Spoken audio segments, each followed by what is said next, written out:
Oh, hey there, friends. This, this is the day that the Lord has made. Let us rejoice and be glad in it. This day, I don't know what day it is you're watching this video, whatever day it is, whatever date it is, whatever the circumstances are, this is the day that the Lord has made. He has given you a day, He's given you a life, and let's use it well. Let's use it for His glory. Let's get into a nugget right here.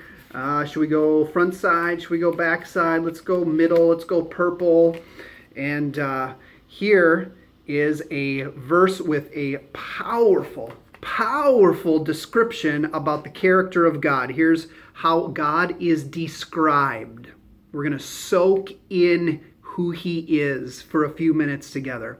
Exodus 34, verses 6 and 7. The Lord is a God, merciful and gracious, slow to anger, and abounding in steadfast love and faithfulness, keeping steadfast love for thousands, forgiving iniquity and transgression and sin, but who will by no means clear the guilty. That's a layer of statements about the character of God. Let's pause and pray and see what we can slurp out of this for our souls today. Praying and thinking on these things, three thoughts came to my mind. One of them is a popular phrase. I'm going to butcher it here, but I'm going to try to say it because it's really significant. And that phrase is something like,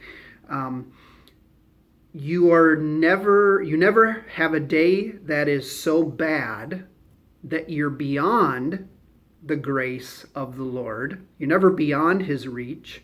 And you never have a day so good that you don't need the grace of the Lord. This verse tells us God is merciful, God is gracious, God is slow to anger, abounding in love, abounding in faithfulness, keeping love, forgiving iniquity. It's just this delicious 8-layered cake of God's kindness that we get to stuff inside our souls.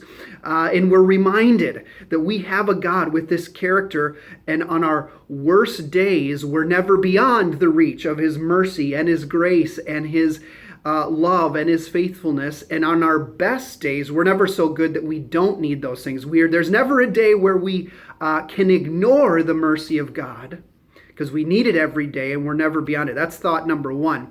Thought number two is this word abounding. This descriptive word abounding. It says God is abounding in steadfast love and faithfulness. He's abounding in steadfast love. And so we have our garden growing right now in our backyard. And in one section of the garden, I planted cucumber hills. And then around the cucumber hills, I put in some broccoli and cauliflower plants that are just kind of grow up into like kind of a big cone shape.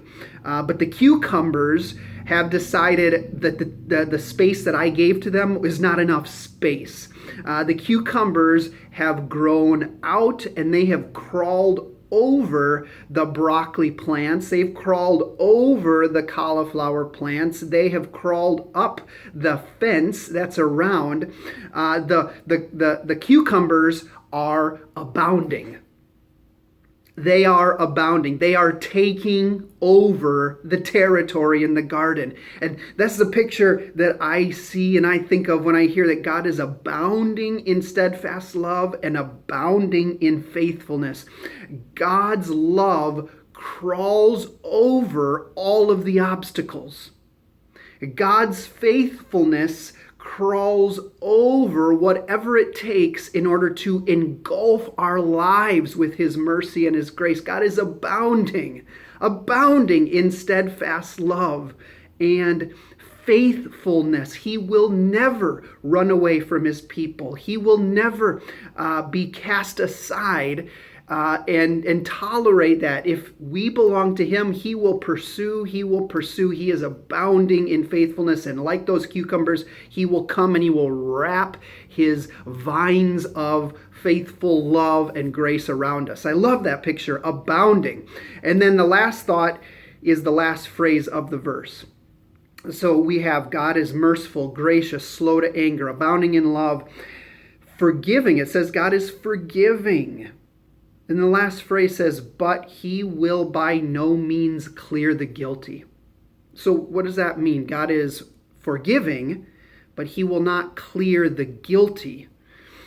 And the thought that comes into my mind is God is willing to forgive any who come and seek his grace and mercy and love and faithfulness.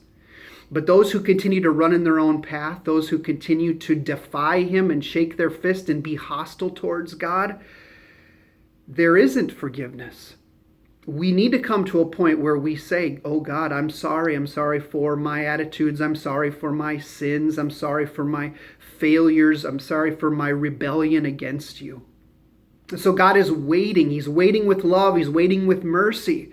But we must come. And we must help others to come so they can taste and see his abounding love.